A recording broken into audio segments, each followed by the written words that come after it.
Not all atoms of an element are exactly the same. For instance, here's an example of a carbon atom in its most common form. Notice that it has 6 protons and 6 neutrons in its nucleus. The fact that it has 6 protons is what makes it an atom of carbon. However, the number of neutrons can vary between individual carbon atoms. These variations are called isotopes. Isotopes are atoms of the same element that differ only in the number of neutrons present in the nucleus. Here's one example of a carbon isotope, carbon-13.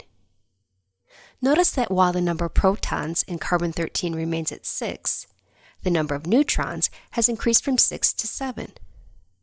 This gives the carbon atom a slightly higher atomic mass than carbon-12, but chemically, carbon-13 still behaves in the same manner as carbon-12.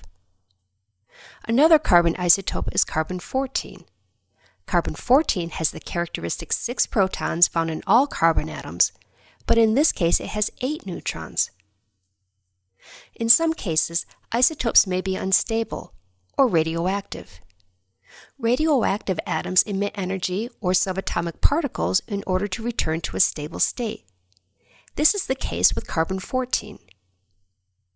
Radioactive carbon-14 has a number of applications in science. Since carbon is found in all living organisms and the decay rate is well documented, we can use carbon-14 as a way of dating how old a sample of tissue may be by comparing ratios of carbon-12 and carbon-14. Carbon-14 dating is commonly used in forensic studies and in studying archaeological remains.